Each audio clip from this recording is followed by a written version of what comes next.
യുവത്വം കേരളത്തിനന്യമാകുന്ന സ്ഥിതിയിലേക്കാണ് കാര്യങ്ങളുടെ പോക്കെന്ന് Roji M John MLA.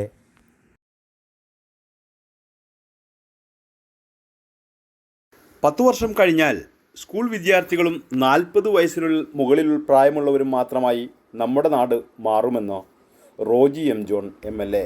വിദ്യാർത്ഥികൾ ഉപരിപഠനത്തിനായി വിദേശ രാജ്യങ്ങളിലേക്ക് പോകുന്ന സ്ഥിതിയാണ് നിലവിലുള്ളത്. വിദ്യാർത്ഥികൾക്ക് ആവശ്യമായ പഠന സാഹചര്യങ്ങൾ ഒരുക്കുന്നതിൽ സർക്കാർ പരാജയമാണെന്നും റോജി എം ജോൺ പറഞ്ഞു. ജനങ്ങൾക്ക് വേണ്ടി നിലകൊള്ളുവാനായി ഇത്തരം സ്ഥാനമാനങ്ങളുടെ ഒന്നും ആവശ്യമില്ല എന്നും താനായിരിക്കുന്ന നിലയിൽ നിന്നുകൊണ്ട് തന്നെ ജനങ്ങളെ സേവിക്കാൻ സാധിക്കുമെന്നൊക്കെ അദ്ദേഹം ജീവിതത്തിൽ മനസ്സിലാക്കുകയും പ്രവർത്തിക്കുകയും ചെയ്തിട്ടുണ്ട്. ആ പ്രവർത്തനങ്ങൾ എത്തിപ്പകരുന്നതിന് വേണ്ടിയിട്ട് അല്ലെങ്കിൽ സാധാരണക്കാരന് സാധ്യമായ സഹായങ്ങൾ എത്തിക്കുന്നതിന് ഉപകരിക്കുന്ന വിധത്തിലാണ് അദ്ദേഹം ഇവിടെ ഒരു കോപ്പറേറ്റീവ് സൊസൈറ്റിക്കൊക്കെ രൂപം കൊടുത്തത്. ആ സൊസൈറ്റിയുടെ ഭാഗമായിട്ടുള്ള ആളുകളൊക്കെ ഇവിടെ ഉണ്ട്. ആ സൊസൈറ്റി നടത്തി വരുന്ന പ്രവർത്തനങ്ങളെ കുറിച്ച് നിങ്ങൾക്കറിയാം. അങ്ങനെ ഒരു സൊസൈറ്റിക്ക് രൂപം കൊടുത്ത് ഈ പ്രദേശത്ത് നിരവധിയായ പ്രവർത്തനങ്ങൾ നടത്തി മുന്നോട്ട് പോകുന്ന ഘട്ടത്തിലാണ് അദ്ദേഹം നമ്മെ വിട്ടുപിരിഞ്ഞു പോയത് എന്ന് നമുക്ക് എല്ലാവർക്കും അറിയാം. അപ്പോൾ തീർച്ചയായിട്ടും അത്തരത്തിലുള്ള പൊതുപ്രവർത്തകർ, സാമൂഹ്യ പ്രവർത്തകർ, അവരുടെ ഓർമ്മ ഈ നാട്ടിൽ നിലനിൽക്കുക എന്നുള്ളത് വളരെ പ്രധാനപ്പെട്ടതാണ്. നമ്മളൊക്കെ ഒരു ദിവസം മരിച്ചു പോകുന്നുള്ള ഉറപ്പാണ്. നമ്മളെല്ലാവരും ജനിച്ചു കഴിഞ്ഞാൽ ജനനം മുതൽ ഓരോ വ്യക്തിയും മരണത്തിലേക്കുള്ള ഒരു യാത്രയാണ്.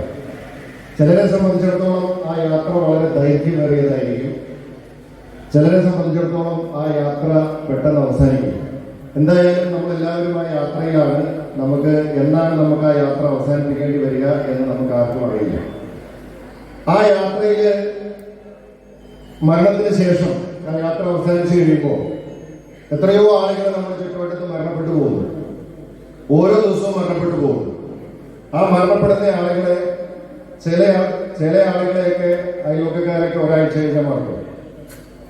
വീട്ടുകാർ പോലും ചിലപ്പോൾ 2 ആഴ്ച കഴിഞ്ഞാൽ മറക്കും.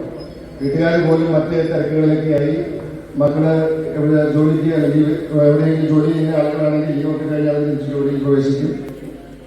ഇനി ഭർത്താവ് മരിച്ചാണെങ്കിൽ ഭാര്യ മറക്കും, ഭാര്യ മരിച്ചാണെങ്കിൽ ഭർത്താവ് മറക്കും. നമ്മളൊക്കെ നമ്മുടെ സ്വതന്ത്രമായ ജീവിത രീതിയിലേക്ക് നമ്മളെല്ലാവരും തിരിച്ചു പോകും. അതിനാണ് മനുഷ്യന്റെ ജീവിതം എന്ന് പറഞ്ഞാൽ അത്രേ ഉള്ളൂ. നമ്മളൊക്കെ നമ്മുടേതായിട്ടുള്ള ജീവിത തിരക്കുകളിലേക്ക് നമ്മൾ പോകും. കുറച്ച് ദിവസങ്ങളും കുറച്ച് ആഴ്ചകളും ഒക്കെ ചിലപ്പോൾ നമുക്ക് ദുഃഖങ്ങളൊക്കെ ഉണ്ട്. 7 വർഷമായി PK നൌഷാദ് ഫൗണ്ടേഷൻ നൽകി വരുന്ന വിദ്യാഭ്യാസ അവാർഡും മുതിർന്നവരെ ആദരിക്കുന്ന ചടങ്ങും ഉദ്ഘാടനം ചെയ്യുകയായിരുന്നു അദ്ദേഹം. ഫൗണ്ടേഷൻ ചെയർമാൻ ബഷീർ കൊണ്ടാമ്പള്ളി അധ്യക്ഷത വഹിച്ചു. DCC ജനറൽ സെക്രട്ടറി സോണിയാഗിരി വിദ്യാഭ്യാസ അവാർഡുകൾ വിതരണം ചെയ്തു. DCC general secretary TM Nasar അനുസ്മരണ പ്രഭാഷണം നടത്തി. PS മുജീബ് റഹ്മാൻ സ്വാഗതം പറഞ്ഞു. 2025 ദേശീയ വെറ്ററൻ അത്ലറ്റ് മീറ്റിൽ കേരളത്തിൻ്റെ സ്വർണ്ണ മെഡൽ ജേതാവ് മുഹമ്മദ് നജീബിനെ ചടങ്ങിൽ ആദരിച്ചു. Advocate PH Mahesh, PB Moythu, PA Muhammad Sageer, AK Abdul Aziz, Saleem Kaipamangalam, KS Rajeevan, Jasida Hussain തുടങ്ങിയവർ സംസാരിച്ചു. PK മുഹമ്മദ് നന്ദി പറഞ്ഞു. K Naju, advocate Asif Muhammad, Ishaq Hussain, KB Sabiq, K Salam, MA Rasheed എന്നിവർ നേതൃത്വം നൽകി.